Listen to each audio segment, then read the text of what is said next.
Selamat pagi saudara-saudara yang kasih Tuhan. Shalom. Ya, pada pagi hari ini kita masih diberi kesempatan oleh Tuhan untuk menikmati kehidupan di hari yang baru dan rahmat yang baru. Nah, sebelum kita semuanya melakukan aktivitas kita, marilah kita terlebih dahulu merenungkan firman Tuhan yang terambil di dalam 1 Korintus 12 ayat 27 sampai 31 yang akan saya bacakan natsnya yang demikian. Kamu semua adalah tubuh Kristus dan kamu masing-masing adalah anggotanya. Amin.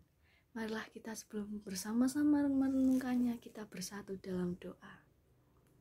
Ya Tuhan, yang kami kasihi dan yang mengasihi kami, pada pagi hari ini kami bersama-sama akan merenungkan firman-Mu. Sertailah kami, tuntunlah kami. Biarlah Roh Kudus-Mu bekerja akan pikiran dan hati kami. Ya Bapa, kiranya apa yang disampaikan telah melalui hamba-Mu dapat kami lakukan di setiap aspek kehidupan kami masing-masing. Di dalam nama-Mu yang kudus, Tuhan Yesus Kristus, bersabdalah, kami siap untuk mendengarkan. Amin. Ya saudara-saudara yang kasih Tuhan, judul dari renungan kita pagi hari ini adalah marilah bekerja sama. Marilah kita bekerja sama. Dari judul ini, apa sih arti kerjasama? Tentu saja, walaupun kita adalah satu teamwork, di dalam satu tim yang ada beberapa anggota, tetapi ketika kita tidak bisa kompak, kita tidak bisa bersama-sama melakukan satu visi dan satu misi yang sama, tentu saja pasti ada yang namanya perselisihan. Itu semua tidak dapat dihindarkan. Seperti analogi yang telah diuraikan oleh Rasul Paulus pada pagi hari ini. Jadi Paulus menganalogikan gereja itu ibarat tubuh. Tubuh kan memiliki banyak sekali anggota. Walaupun banyak sekali anggota, tapi semuanya berfungsi, semuanya memiliki tugas masing-masing. Nah, supaya tubuh ini bisa saling bekerja sama, tentu saja satu demi satu anggota tubuh kita, karena semuanya berguna. Apabila misalnya kita berjalan, tetapi apabila kita tidak ada kaki dan pikiran kita tidak mengarahkan kemana kita akan berjalan, maka tidak akan tercapai tujuan kita. Ibarat kita mau minum, kita memerlukan tangan untuk mengambil segelas air, kemudian kita memerlukan mulut, kemudian kita memerlukan tenggorokan, karena kita haus, baik haus secara jasmani maupun rohani. Jadi ibaratnya setiap orang yang percaya, setiap teamwork yang sama tujuan dan visinya, mereka harus berkolaborasi supaya tujuan utamanya gereja itu tercapai. Saudara-saudara yang kasih Tuhan, setiap orang yang percaya memiliki karunia yang berbeda untuk maksud dan tujuan yang sudah Allah tetapkan. Karena ini karunia itu bukan untuk dibandingkan atau dipertandingkan supaya terlihat mana yang lebih bagus, mana yang lebih layak. Jadi hal itu akan membuat relasi persekutuan menjadi tidak nyaman. Panggilan kesatuan gereja kemudian menjadi tidak konsisten, menjadi terbengkalai. Sebagian orang tidak mau terlihat dalam pelayanan, dan sebagian lagi justru ingin berkuasa. Jadi keduanya tidak dapat bekerja sama. Itu tadi perbedaan karunia seharusnya dibandingkan sebagai kesempatan atau peluang.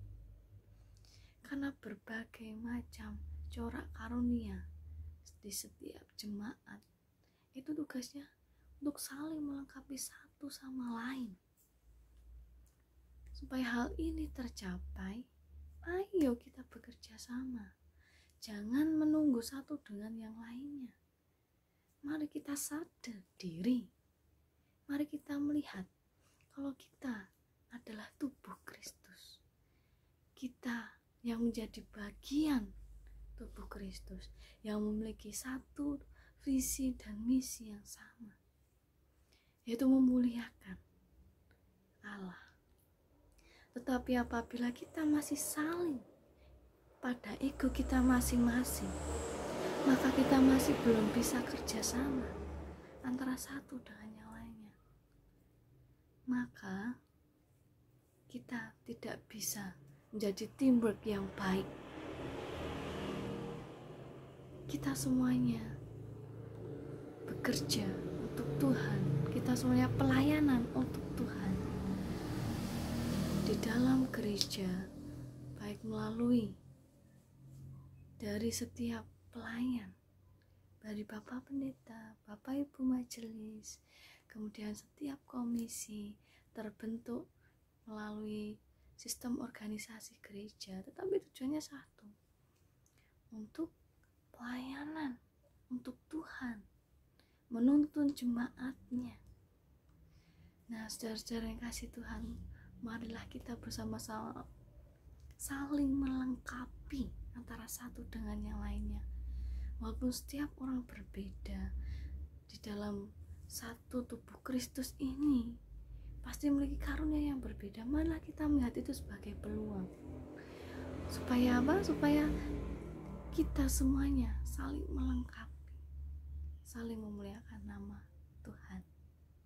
Malah kita bekerja sama, tidak hanya melihat perbedaan, tetapi satu kala perbedaan itu untuk kemuliaan Bapa di surga. Amin.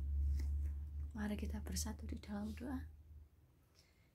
Bapa yang mulia dan yang kami sembah di dalam Yesus Kristus, pada pagi hari ini kami bersyukur ya Bapa, karena pada pagi hari ini melalui renungan yang telah disampaikan hamba-Mu, mengingatkan kami, menegur kami yang masih belum mampu untuk bekerja sama, yang masih belum mampu untuk menjadi bagian anggota tubuh-Mu ya Bapa. Ampunilah kami ya Bapa, dan tegurlah kami apabila kami salah. Maafkan kami yang masih belum bisa mengintrospeksi diri kita masing-masing. Ampunilah kami supaya kami dapat bekerja sama antara satu dengan yang lainnya. Itu semua untuk kemuliaan nama-Mu ya Bapa, melalui para pelayan dari Bapak Pendeta, Bapak Ibu Penatua Diaken, dan setiap komisi yang sudah terbentuk.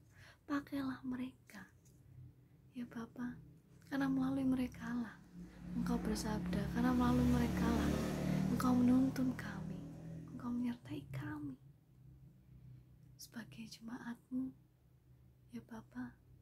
Seringkali kami lalai akan tugas dan panggilan kami sebagai orang percaya, tetapi melalui renungan pagi hari ini kami kembali diingatkan bahwa kami harus saling bekerja sama ya Bapa.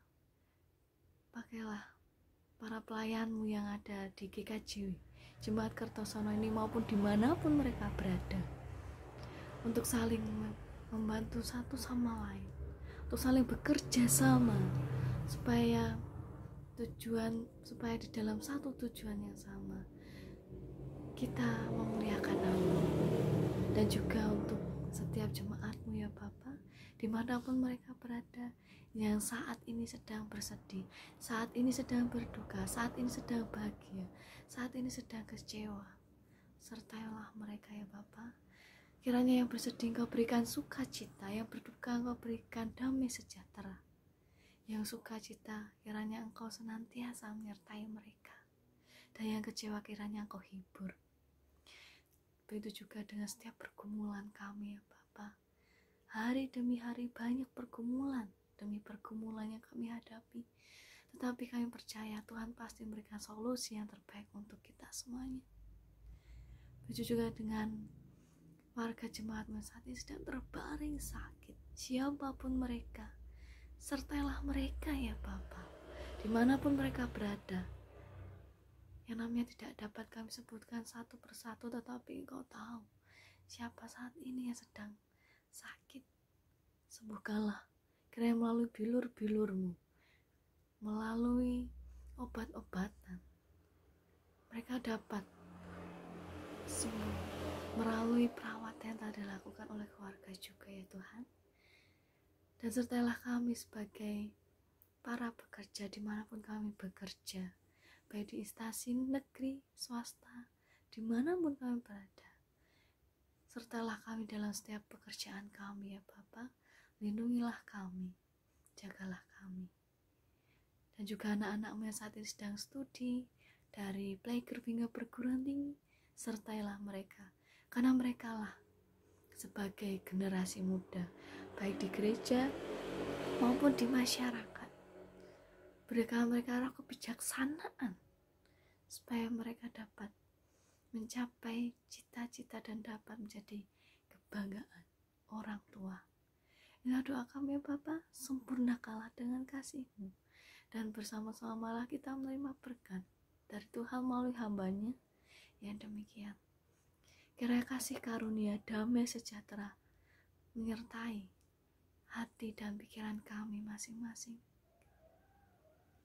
Dan satukanlah kami ya Bapa, di dalam nama-Mu yang kudus Tuhan Yesus Kristus. Haleluya. Amin. Saudara-saudara yang kasih Tuhan, selamat melakukan aktivitas. Kiranya Tuhan senantiasa menyertai kehidupan kita masing-masing. Dan sampai berjumpa di lain kesempatan. Tuhan Yesus memberkati. Shalom. Dan marilah kita tutup dengan kita mujikan dari Kidung Jemaat nomor 363.